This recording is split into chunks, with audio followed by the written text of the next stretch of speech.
여러분 한 주간 평안하게 잘 지내셨습니까? 우리 좌우에 계신 분들 한번 얼굴을 보시고 눈인사로 샬롬, 평안을 당신에게 빕니다, 이런 마음으로 좀 인사하시면 어떨까요? 멀리 계신 분들에게도 좀 눈인사하시고. 한 주간 정말 평안하셨습니까? 정말 주 안에서 누리는 평안이 아니면 들려오는 소식들과 상황이 우리를 답답하게 하고 당황되게 하고 참 어수선한 때를 지금 보내고 있는 거라 여겨집니다. 혹 여러분, 만물의 마지막이 불과 얼마 남지 않은, 우리가 예측할 수 있는 한 달, 한 주 이렇게 남았다면, 아니 그 만물의 마지막이 오늘이라면 지금 이 자리에 있는 것이 우리에게 어떤 의미가 있을까요?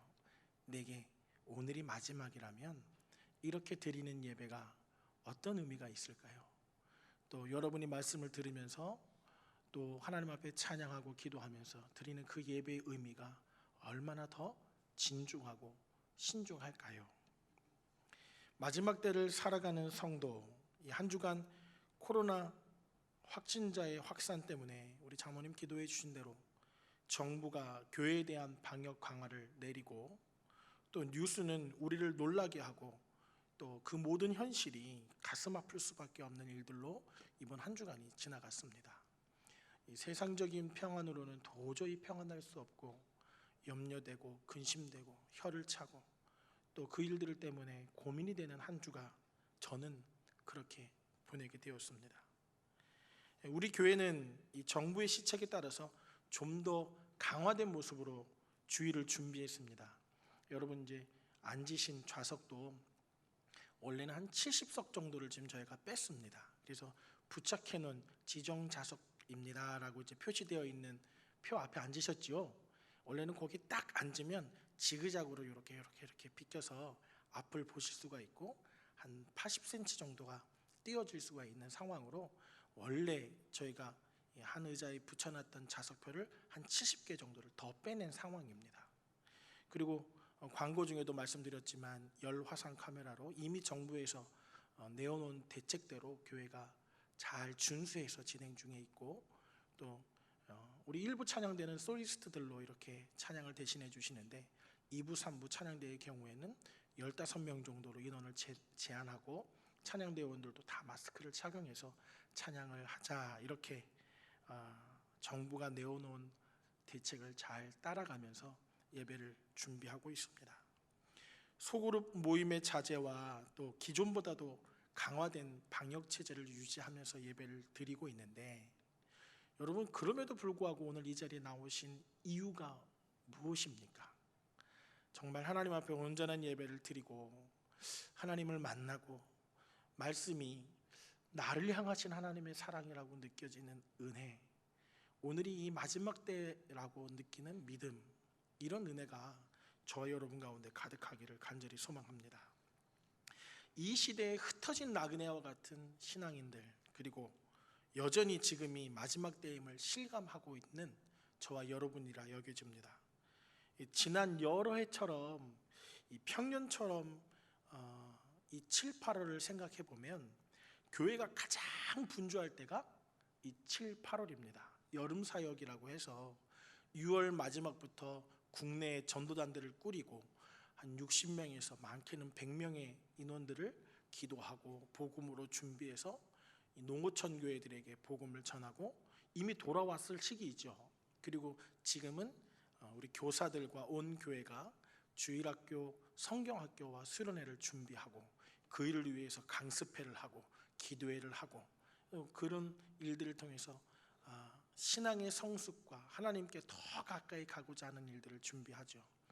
8월이 되면 그런 복음으로 준비해서 해외 선교지에 세대 통합팀도 또 청년 단독팀도 우리 교회가 그 일을 위해서 배후에서 기도하는 일도 멈추지 않고 이렇게 복음의 역동적인 일들을 감당하는 시즌이 이 평년으로 따지면 지금인데, 교회가 지금은 어느 것도 쉽게 결정해서 진행할 수가 없습니다. 수련회, 성경학교, 비전 트립 이런 모든 일들을 진행할 수 없게 되다 보니 하나님과 더 가까이 매년마다 집중했던 지금의 기간이 어찌 보면 조금 더 뒤로 물러나는 것 같고 하나님과 멀어지는 것 같은 느낌이 들을 수 있습니다. 하지만 저와 여러분이 환경과 상황이 달라졌다 하여도 우리는 여전히 하나님과 더 가까워지기를 기대하고 소망하는 마음을 갖기를 소망합니다. 그래서 7, 8월 하나님께로 더 가까이, 이런 주제로 교회가 걸어가 보려고 하는데요. 그 일에 여러분들의 마음도 동참해 주셔서 아까 광고해 주신 대로 신앙을 다지기 위해 성경을 읽는 방법도, 또 기독교적인 세계관을 인식하는 일도, 또 그 일을 위해 가정에서 성경학교를 준비하고 또 주일마다 모이는 시간마다 더 큰 은혜가 집중되기 위해 기도해 주시는 일도 멈추지 않고 함께 동역해 주시기를 간절히 소망합니다. 이 고난 중에 흩어진 나그네, 그러나 하나님의 택함과 부르심을 받은 성도, 이게 참 대도되는 표현인데요. 흩어진 나그네이지만 그들이 하나님께로부터는 부르심을 받은 백성이라는 거죠. 마지막 때를 보내며 그들이 어떻게 살아야 하는지, 아니 우리가 어떤 자세와 태도를 가져야 하는지 오늘 저와 여러분 말씀을 통해 살펴보려고 합니다. 이 성도들의 장례를 섬기면서 느끼는 일이 있습니다. 임종 전에 마지막을 보내는 성도 그리고 그 가족, 이렇게 보면요, 그들에게 가장 중요한 일이 무엇일까 이렇게 한번 생각해 봅니다. 여러분 어떤 일이겠습니까? 가족들을 이제 마지막 임종 앞에 있는 그 가족들, 장례를 치르면서 그 가족들에게 가장 중요한 일이 무엇이겠습니까? 이제껏 가슴에 담아놨던 억하심정을 풀고, 왜 나한테 그랬어요? 왜 나한테 그랬냐고요? 재산 분할해줘야죠. 뭐 이런 싸움이겠습니까? 정말 절박한 그 마지막 때라고 하면 엄마 고마워요. 아버지 감사해요. 내가 미안하다. 더 많이 사랑하지 못해서 미안해요. 왜냐하면 중요한 이야기만 하죠. 중요한 이야기만 합니다. 피부를 부비고 얼굴을 맞대고 평상시에 잘 안 해봤던 일들인데 그런 일들을 해요. 그리고 사랑한다고 고백해요. 후회가 남지 않도록. 아니, 제가 그렇게 성도들을 권면합니다. 마지막 임종 때가 되면 그 앞에서 여러 가지 다른 얘기하지 말고 사랑한다, 다시 만나자, 중요한 얘기, 정말 중요한 얘기. 왜요? 마지막이니까. 무엇보다 오늘이 마지막이라면 하나님을 예배하는 우리 모두에게 이보다 복된 일이 없죠. 오늘이 마지막이라면, 만물의 마지막이 오늘이라면 하나님 앞에 예배하러 새벽부터 꽃단장하고 준비하고 하나님 은혜를 주세요라고 나오는 여러분들이 가장 복된 자들임을 확신합니다. 그런 의미에서 여러분을 진심으로 축복합니다. 그런 의미에서 우리 좌우에 계신 분들에게 한 번 더 눈인사로 축복합니다. 그렇게 한번 보내볼까요? 축복합니다. 네.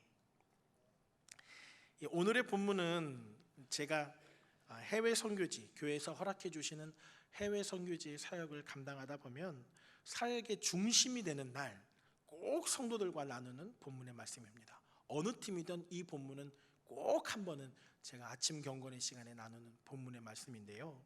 그 이유는 우리가 왜 여기에 왔는지, 우리가 지금 왜 이 자리에 있는지 다시 한번 우리에게 주신 사명을 다짐하고, 또 무엇보다도 마땅한 자리에 서기 위해서 이 본문을 꼭 다룹니다. 말씀으로 서로를 위로하고 권면하고, 하나님이 우리를 마지막 때에 왜 여러 가지 정황, 삶의 문제를 뒤로하고 이 자리에 와서 복음의 현장에서 쓰임을 받고 있는지, 나는 누구인가, 하나님은 우리를 통해 무슨 일을 이루기를 원하시는가, 이 일을 모든 선교지, 제가 다녔던 모든 선교지에서 꼭 그 대원들과 한 번씩 나누는 본문의 말씀입니다. 적어도 베드로에게 있어서 초대교회 성도들에게 신앙의 문제는 마지막을 의식하지 못했던 일인 것 같습니다. 이 흩어진 나그네와 같이 고난을 당하고 있지만 예수 그리스도의 소망을 갖고 영광 가운데 거하기 원하는 너희들, 이렇게 그들을 위로하고 권면하고 있는 중에도 이 베드로 사도가 전했던 그 당시의 성도들의 신앙의 문제에 있어서는 마지막 때에 대한 인식이 없었던 거예요. 진리를 모름도 아니고요, 해야 할 일을 모름도 아니었습니다. 여전히 그들은 진리를 깨달아 알고 또 그것을 인식하고 있음에도 불구하고 그것을 행할 날이 충분하다고 여겼던, 뒤로 미뤄놓고 있었던 일들을 경계하고 경고하고 있는 내용입니다. 마지막 때에 대한 무감각, 지금 우리가 그렇다는 거죠. 이 시대에 우리도 코로나 사태가 이루어지고 정치, 경제, 사회, 문화가 막 어지러운 이때를 바라보면서 정말 주님 오시는 그날을 고대하고 있는가?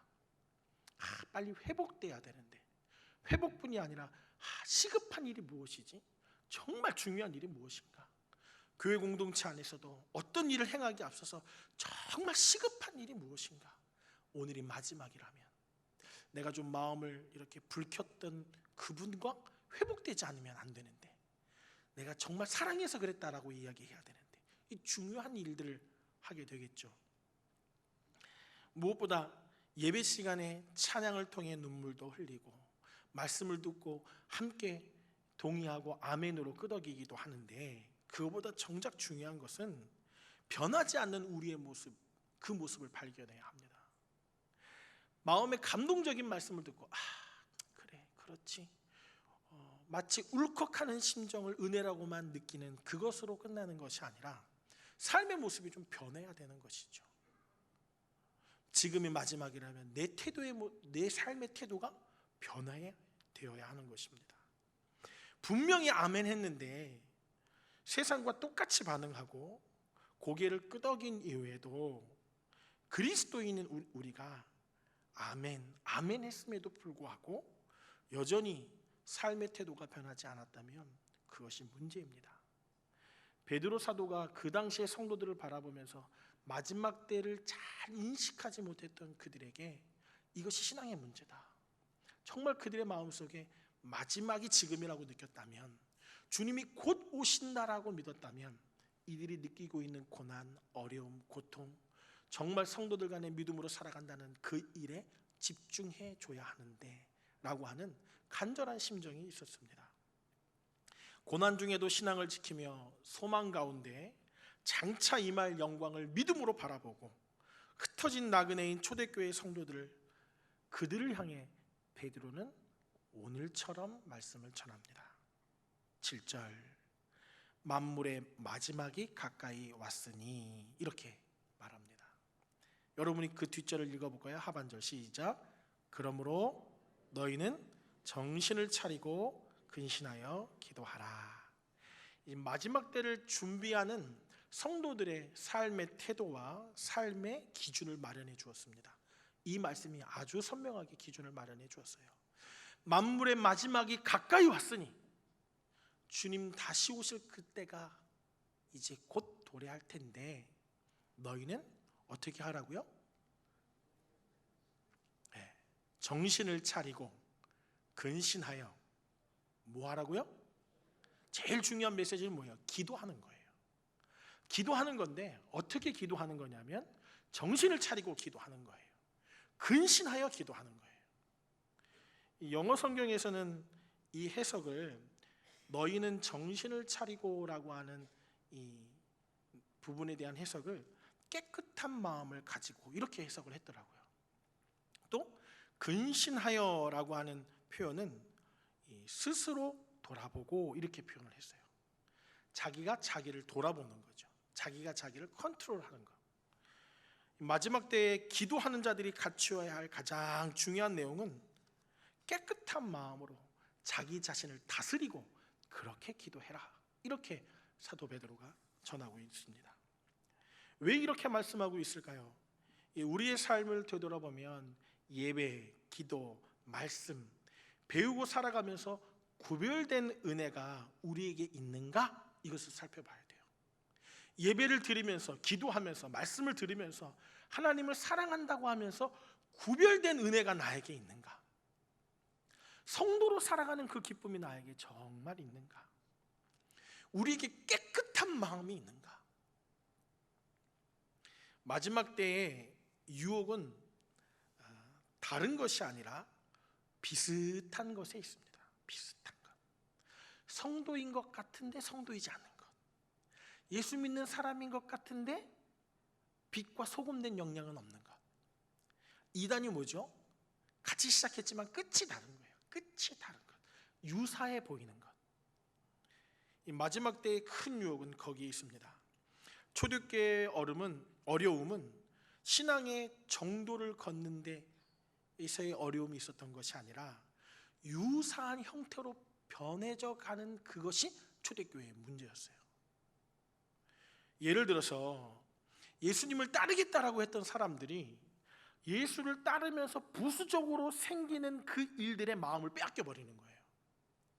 우리들도 그렇습니다. 예수 믿으면서 예수 그리스도 안에서 얻은 영생에 대한 축복, 영원한 삶에 대한 기대, 죄사함에 대한 은총, 이것이 아니라 이 땅을 살아가면서 힘과 능, 부요와 권력, 예수 믿으면서 부수적으로 쫓아오는 그 일들에 점점 마음을 뺏겨버리는 거예요. 초대교회 물질의 축복과 구제에 대한 사랑, 사명보다도 사명을 어떻게 지키느냐, 내가 어떻게 복음을 전하느냐, 그리스도가 누구이신지를 증거하느냐보다도 그 일을 진행하면서 사람들로부터 얻는 칭찬, 권력, 명예, 이런 부수적인 일들의 마음을 점점 빼앗겨가는 거예요. 그로 인해 욕심을 부리고 시기와 질투, 원망이 쌓여져 갔습니다. 중세교회에는요, 세상의 욕심을 다 버리고 하나님께로 더 가까이 가겠다, 이런 심정으로 수도원으로 들어갔던 사람들이요, 수도원에서 서로 원장이 되겠다고 싸웠어요. 웃기죠? 모든 세상 욕심을 버리고 하나님을 더 가까이 기도하고 말씀 가운데 서겠다고 수도원에 들어갔는데, 정작 그 수도원 안에서는 누가 원장이 되겠느냐를 가지고 싸웠어요. 왜 그랬을까요? 왜 그랬을까? 마음의 깨끗함이 없었기 때문에 그렇습니다. 또 근신, 자기를 다스림, 자기 성찰이라는 표현을 쓰기도 하는데요, 타종교에서는 이 자기 성찰을 고요한 명상 가운데 들어가서 자기를 돌아보는 시간, 그리고 그렇게 자기를 살펴보는 시간을 자기 성찰이라고 합니다. 기독교의 자기 성찰은 그렇지 않습니다. 우리의 신앙인들의 자기 성찰은 끊임없이 하나님 앞에서 내 자신을 바라보는 거예요. 다르죠? 우리는 우리 스스로 셀프 컨트롤을 한다라고 하는 것은, 우리 스스로 성찰을 한다는 것은 끊임없이 나를 하나님 앞에서 바라보는 거예요. 내가 정직한가? 내가 온전한 예배를 드리고 있는가? 내 마음에 숨은 동기는 없는가? 내 마음에 진정한 사랑이 있는가? 누가 보시기에? 하나님이 보시기에. 내가 나를 보는 게 아니에요. 타 종교가 말하는 것처럼 고요한 명상 가운데 나를 보는 것이 아니라 하나님 앞에서 나를 비추어 보는 거예요. 사도 베드로가 그렇게 얘기합니다. 깨끗한 마음과 하나님 앞에서 자기를 돌아보는 그 심정을 가지고 기도하라. 언제요? 만물의 마지막이 가까이 온 지금, 저와 여러분이 그렇게 해야 한다는 것입니다. 하나님 앞에서 자기를 바라보고 죄사함을 얻은 은혜와 감격, 나를 택하신 하나님의 사랑, 그 사랑에 대한 감사와 감격이 있는지, 그리고 그렇게 택해 주신 것도 감사한데 나를 통해 증인으로 그리스도의 향기를 전하는 자로 삼으셨다라고 하는 것, 깨끗한 마음으로 자기를 하나님 앞에 내어 비추어 기도하는 것, 이것을 사도 베드로는 권면하고 있습니다. 8절 여러분이 한번 읽어보겠습니다. 시작. 무엇보다도 뜨겁게 서로 사랑할지니 사랑은 허다한 죄를 덮느니라. 개역 한글에서는 이 뜨겁게라고 하는 단어를 열심으로 표현했더라고요. 개역 한글에서는 너희가 열심으로 사랑하라. 여기 개역 개정에서는 뜨겁게 사랑하라. 영어 성경에서는 이러한 표현의 단어를 깊이 있게 사랑하라, 이렇게 표현했어요. 너희가 서로 깊이 사랑하라. 진중함이 담겨 있는 거죠. 변치 않는 마음이 있는 거죠. 너희가 깊이 사랑해서 그 사랑으로 하나 되기를 원한다, 이렇게 사도 베드로가 전합니다. 왜 깊이 사랑하라, 뜨겁게 사랑하라, 열심으로 사랑하라 그렇게 말했을까요? 사랑은 허다한 죄를 덮기 때문에 그렇습니다. 이 뜻은 덮어놓고, 야, 너 사랑이 없어? 그만해. 왜 교회에서 시기 질투 다툼 덮어 이것을 의미하는 게 아니에요. 은혜로 덮읍시다. 왜 사람이 은혜가 없습니까? 넘어갑시다. 이 덮어놓고 은혜라고 포장하고 사랑으로 표장하는 것을 말하지 않습니다. 여기서 너희가 깊이 사랑하라라고 하는 뜻은 은혜와 사랑이 죄를 꼭 묶어두게 하라는 뜻이에요. 죄가 움직이지 못하도록, 죄가 활동하지 못하도록 사랑과 은혜가 그 위를 덮으라고 의미하는 것입니다. 깊이 사랑함으로 죄가 움직이지 못하게 하는 일, 참 어려운 일입니다. 7절을 전제하지 못하면 8절은 불가능한 일이에요. 정신을 차리고 근신하여 올바른 기도를 하지 않는 사람은 정말 뜨겁게 사랑할 수 있을까요? 그럴 수 없죠. 정말 마음을 깨끗이 하고 내 스스로를 하나님 앞에 비추어 기도하지 않는 사람은 성도들을 뜨겁게 사랑할 수 없어요. 교회 안의 갈등들이요, 이런 일들이 해결되지 않기 때문에 그렇습니다. 교회 공동체 안에서 이런 사랑이 없으면 오히려 타인들을 더 힘들게 만듭니다. 여러분, 교회 공동체 안에서 사람을 지적하거나 권면하는 일들 많이 합니다. 그 일에 가장 많이 서 있는 자들이 저와 같은 목사들이죠. 리더들이 그런 일들 더 많이 하게 되어 있어요. 그런데 오늘 이 말씀처럼 정신을 차리고 근신하여 올바르게 기도하지 않는 사람들이 뜨겁게 사랑할 수 없기 때문에 그들이 하는 일마다 오히려 더 타인을 힘들게 하고 공동체를 깨는 일을 하게 되어 있습니다. 여러분, 9절을 한번 볼까요? 9절 말씀을 제가 한번 보겠습니다. 서로 대접하기를 원망 없이 하고, 이 서로 대접하기를 원망 없이, 서로 봉사하기를 원망 없이 해라. 우리의 본성을 넘어 있는 일이에요. 우리의 본성은요, 원망도 있고요, 시기도 있고요, 질투도 있어요. 내가 그 사람을 잘 봤는데 내가 보았던 모습과 다른 한 가지 모습이 바라보면 어느덧 그 사람을 내 마음속에서 지워버리기도 하는 것이 사람이에요. 그래서 무섭습니다. 내가 그 사람을 오랜 세월 동안 보면서 괜찮다고 여겼다가도 내가 느껴지는 모습과 한 가지 모습이 다르면 그 사람을 원망하고 질투하고 불평하고 시기할 수 있습니다. 내 모습에서 감사가 사라지고 원망이 가득하다면 그 모든 일은 대가 때문입니다. 대가. 또 무슨 일을 내가 원하는 대로 하지 않으면 상대를 무시하고 두고 보자, 내가 나를 저렇게 무시했지, 한번 두고 봐, 이렇게 시기하고 질투하는 이유는 자기 중심적인 욕구 때문에 그래요. 내가 원하는 대로 돌아가지 않기 때문에 그런 거예요. 예를 들어 여러분 생각해 보십시오. 목회자인 제가 교회를 위해서 금식하고 열심히 교회에서 보내주신 선교의 사역을 가면서 잠을 줄이고 사역을 하고 열심을 내어놓고 이루어놓은 일을 아무도 알아주지 않는다면 그거에 대한 서운한 마음이 들 수도 있겠죠. 근데 그 서운한 마음이 드는 순간 저는 그 일을 원망으로 했던 거예요. 반대로 타인들은 그렇게 해왔던 일들을 어떻게 해주면 돼요? 칭찬해주고 격려해주고 그 일들을 잘했다 말해주는 것이지, 어떤 생각 때문에 그렇게 했을까? 우리 성도 한 분이 지나가면서 교회 화장실이 더러워요. 그래서 그분이 팔을 걷어붙이고 화장실 청소를 했어요. 잘한 일이에요? 아니에요? 대답을 해보세요. 잘한 일이에요? 아니에요? 그런데 성도들이 어떤 꿍꿍이 때문에 저렇게 하는 거야? 장모님이 되고 싶어서 그런 거야? 권사님이 되고 싶어서 그런 거야? 그분이 내가 이렇게도 했는데 교회에서 직분을 나에게 주실까? 라고 하는 것도 문제이지만 왜 그런 거야? 라고 손가락질 하는 것도 문제이죠. 이 모든 것이 뭐 때문에 그러냐면 자기 중심적인 욕구 때문에 그런 거예요. 행하는 자는 대가를 바라지 않고 하는 거예요. 제가 사역을 하면서 여러분들의 대가를 바라는 것이 아니라 하나님께서 내게 주신 사명이란 느끼고 하는 거예요. 옆에서 보는 타인들은 그 일을 대가 없이 축복하는 거예요. 섬기는 일 귀하잖아요. 남들은 버리고 간 그 쓰레기를 내 손으로 주워 담고 청소하는데 귀한 일이죠. 내가 못하면 그 사람을 칭찬해 줘야 되는데 어떤 꿍꿍이가 있는 거야? 그런 일들이 왕왕 있어요, 없어요? 있잖아요.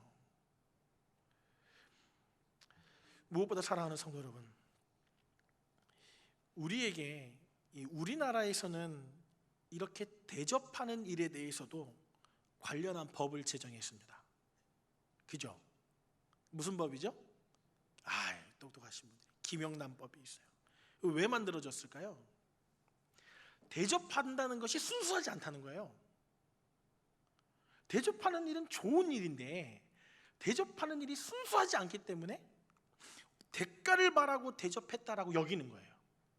그래서 일정 부분의 재정 이상을 대접하는 일은 정상적이지 않다는 거예요. 법에 위배된다는 거예요. 곧 세상의 법은 금지법을 만들었습니다. 근데 베드로전서 4장 9절의 대접법은 서로 원망 없이 바라지 않고 그들에게 온전히 하라고 가르칩니다. 대접을 하지 말라고 가르치는 것이 아니라 원망 없이 대접하라고 가르쳐요. 마음에 다른 마음을 품고 하지 말라고 하는 거예요. 나를 알아주기를 바라고 대접하는 것이 아니라 너희가 봉사를 한다면, 섬긴다면 그 일을 중심 자체를 깨끗한 심정으로 하나님 앞에서 원망 없이 대접하라고 가르칩니다. 그게 성경의 원리입니다. 원망 없이 대접할 수 있는 방법이 무엇일까요? 베드로 사도가 10절에 가르칩니다. 각각 은사를 받은 대로 하나님의 여러 가지 은혜를 맡은 선한 청지기 같이 서로 봉사하라. 여러분, 작은 섬김의 시작, 예를 들어서 은사 받은 사명이라고 하는 것이 교회의 위대한 결정을 하고요, 목사는 말씀만 전하면 되지 왜 목사들이 청소를 하고 성도를 돌보고 운전을 하고 이런 거 필요 없어, 말씀만 잘 전하면 돼, 직분을 받은 그 사람은 그것만 하면 돼, 그런 건 아니에요. 작은 섬김을 이루어가는 거예요. 은사 받은 대로 하는 거예요. 하나님이 내게 주신, 여러분 누가 그러더라고요, 교회 일을 할 때는 남들이 못 보는 것이 아니라 내가 보는 그 일을 내가 하는 거라고 얘기하더라고요. 어떤 사람은 지나가면서 쓰레기가 떨어져 있어도 잘 안 보여요. 근데 어떤 사람은 그 쓰레기만 보여요. 누가 하는 거죠? 보이는 사람이 하는 거예요. 대신에 어떤 마음으로? 대가를 바라고 칭찬을 바라고 하는 것이 아니라 그것이 내게 보인 것이 내 은사이기 때문에 하는 거예요.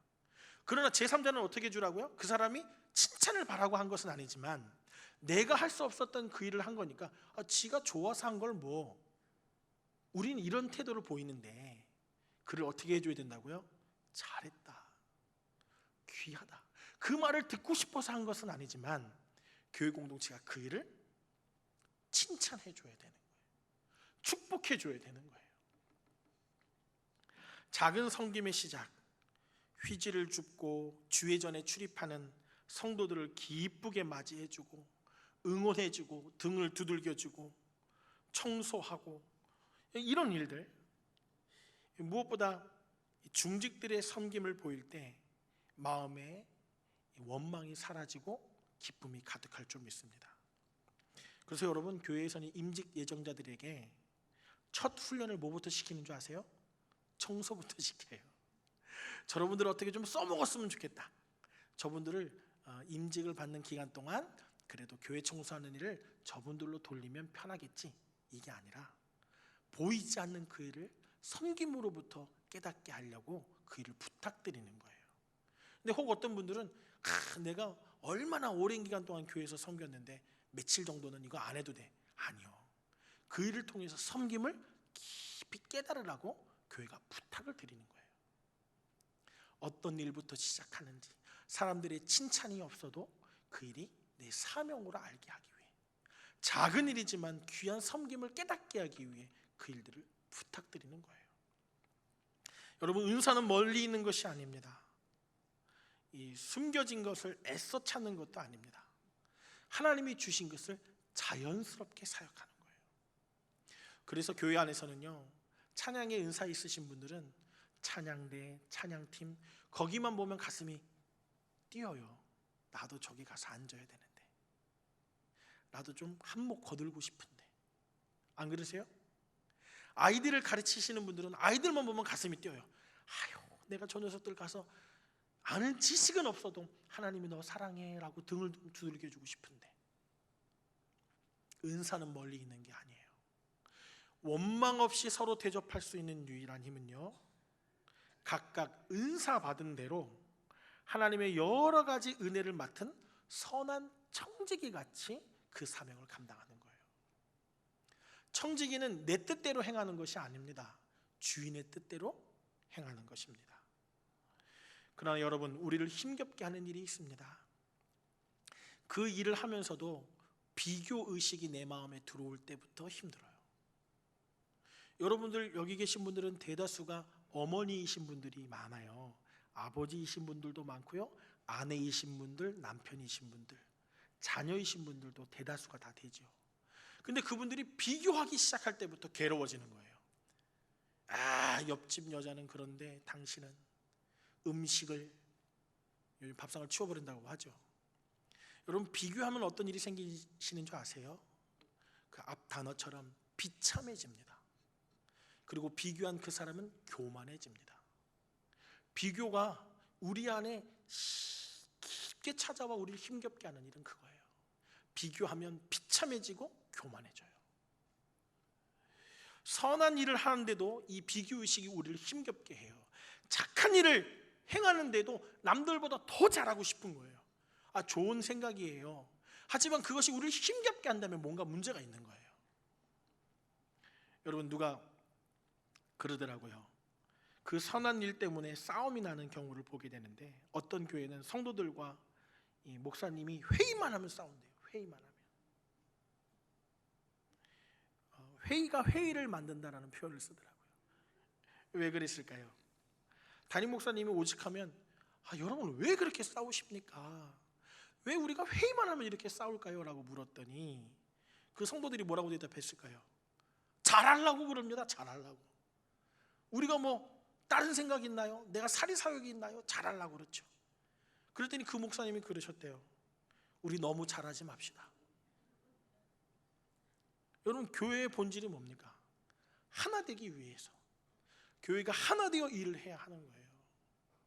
교회가 한 마음이 되어 사명을 감당해야 하는 거예요. 제가 말하는 교회는 이 성실교회뿐 아니라 여러분의 가정도 그렇고요, 여러분이 섬기고 있는 소그룹도 그렇고요, 여러분들이 사명을 감당하는 사역의 현장도 그렇습니다. 너무 잘하는 것보다 내게 주신 사명을 가지고 비교의식 가운데 매몰되어서 살아가는 것이 아니라 나보다 더 나은 일을 해주는 것, 내가 생각하지 못했던 일을 생각해주는 그분을 칭찬하는 거예요. 아, 귀하구나. 교회 공동체가 그게 힘이거든요. 세상에서는 나보다 더 뛰어난 생각을 하면 경쟁의식이 생기죠. 내가 저놈한테 눌렸어, 내가 밀렸어, 내가 도태됐어. 근데 교회는 그렇지 않죠. 내가 못했던 일을 우리 옆에 앉아 계신 권사님이 해주시네. 감사하다. 나는 저거 못 봤는데, 치워야 되는 줄을 몰랐는데 깨닫게 되는 거.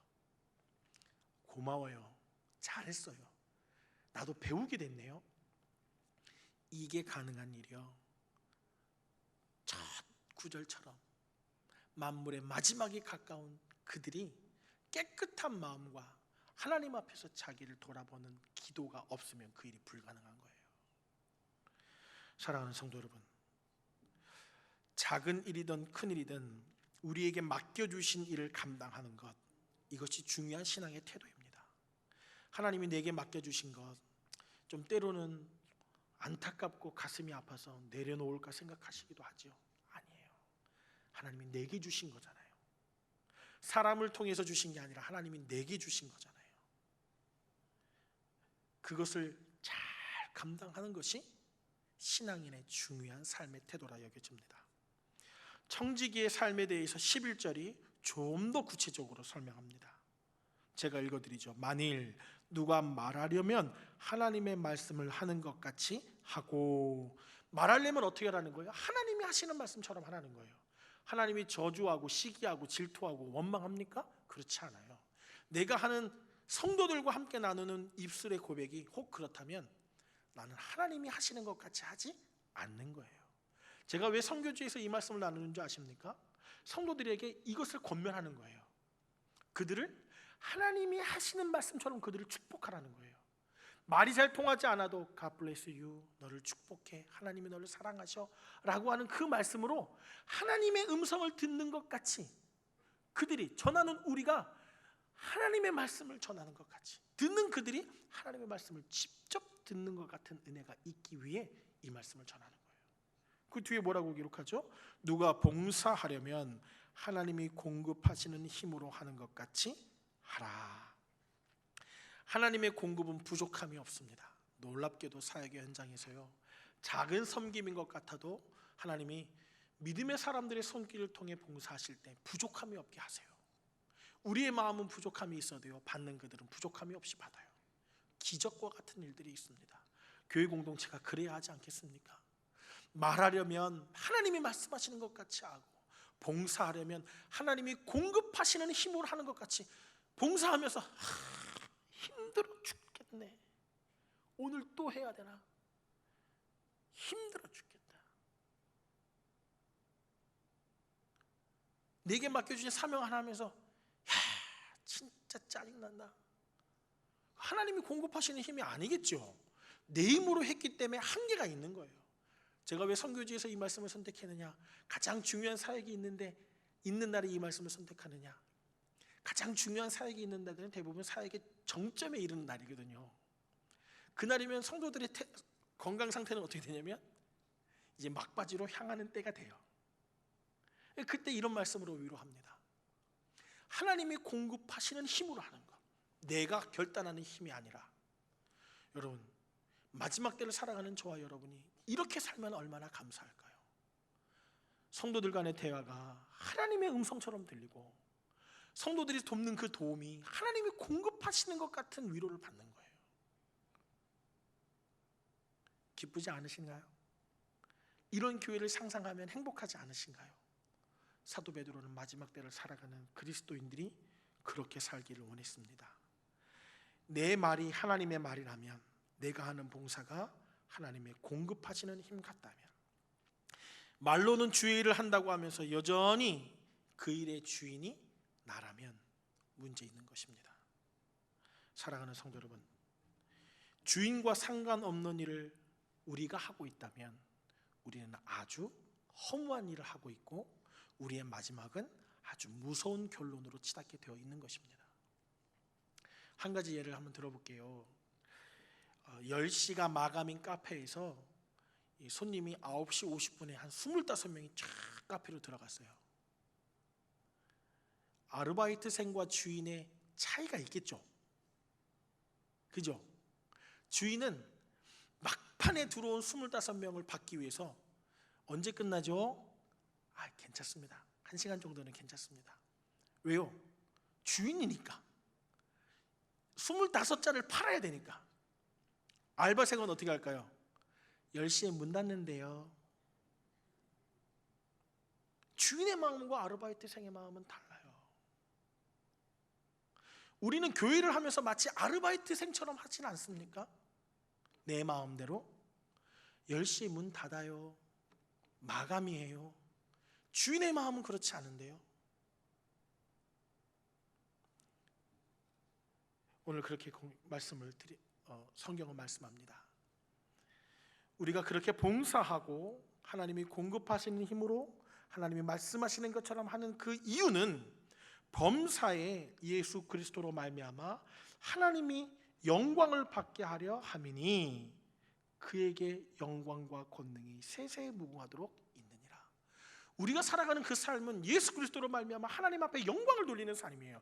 여러분의 삶이 그렇습니다. 그러하기 때문에 여러분들 누구도 여러분을 저주할 수 없고요, 여러분을 원망할 수 없습니다. 하나님이 공급하시는 힘으로 살아가는 여러분들을 칭찬하고 여러분들의 삶의 태도를 보면서 그 영광이 드러남을 함께 기뻐해야 하는 것이에요. 그것이 교회 공동체입니다. 만물의 마지막이 가까운 그때의 사도 베드로는 성도들이 그렇게 살기를 원했어요. 고난 중에 있는 흩어진 나그네 같은 그들을 향해 이렇게 위로하고 있는 거예요.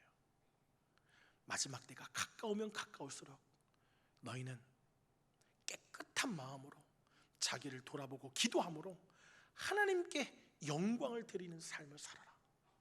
원망도 끊어내고 비교의식도 끊어내고 하나님이 빚어가시는 삶으로 이루는 삶을 살아. 저도 여러분에게 베드로 사도처럼 전하고 싶습니다. 그와 같은 은혜가 저와 여러분에게 가득하기를 간절한 마음으로 소망합니다. 이 시간 함께 같이 기도하겠습니다.